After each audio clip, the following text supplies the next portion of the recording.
Kenapa? Kenaikan harga masker apa? Masker salahmu sendiri kok beli, ya? Pernyataan Menteri Kesehatan Terawan Agus Putranto emang nyeleneh sih, tapi emang begitu hukum ekonomi. Ketika permintaan banyak, pasti harga bakal naik. Tapi sebenarnya orang sehat itu perlu nggak sih pakai masker untuk cegah virus corona?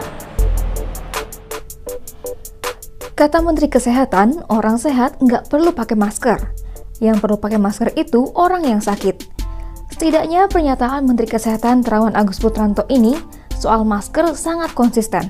Tercatat 3 kali Menkes bicara soal masker. Nggak usah masker untuk yang sakit. Tadi Parani bilang dari WHO. Yang pakai itu yang sakit. Yang tidak sakit, yang sehat itu nggak perlu pakai. Yang sakit yang pakai masker. Yang sehat nggak usah. Nggak ada gunanya untuk yang sakit supaya tidak menulari orang lain kalau sakit. Tapi yang sehat nggak perlu. Orang yang perlu pakai masker itu adalah orang-orang yang memang perlu melindungi mereka sendiri karena sangat dekat dengan orang yang sakit, seperti dokter dan perawat di klinik atau rumah sakit. Lalu, orang yang merawat kerabat atau keluarganya yang sedang sakit saat di rumah. Pakai masker di area publik saat kamu dalam kondisi sehat malah jadi cara yang kurang efektif mencegah virus apapun, termasuk virus corona.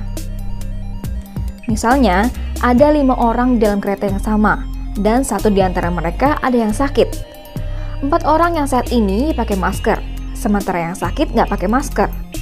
Orang yang sakit ini bakal menginfeksi orang yang sehat dengan cairan-cairan kecil atau droplet yang tercecer di mana-mana, karena tak terlindungi oleh masker.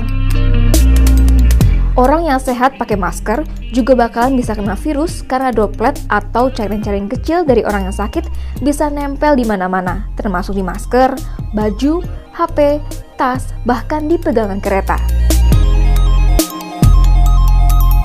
Nah, kalau 1 orang sakit yang pakai masker, dia nggak akan nempelin dropletnya kemana-mana dan nggak buat orang di sekitarnya jadi aman. Perwakilan World Health Organization atau WHO untuk Indonesia, Dr. N. Paraniteran pun menyebut menimbun masker adalah hal yang sia-sia, apalagi jika kamu sehat. Kamu boleh bawa masker kalau naik bus atau transportasi umum. Nah, ketika ada orang yang batuk atau bersin, kamu bisa kasih aja ke orang itu. Hal ini juga diperkuat oleh spesialis pencegahan infeksi dan profesor kedokteran dan epidemiologi di Fakultas Kedokteran Universitas Iowa, Amerika Serikat, Eli Prensevich. Pakai masker untuk mencegah penularan virus corona bukanlah cara yang tepat untuk dilakukan. Jika orang sehat pakai masker dengan cara yang salah, malah dapat meningkatkan resiko infeksi karena mereka bakal lebih sering menyentuh wajah. Oh gitu, jadi nggak perlu ya orang sehat kayak kita nimbun-nimbun masker, mendingan maskernya dikasih ke orang yang sakit untuk mencegah peredaran virusnya.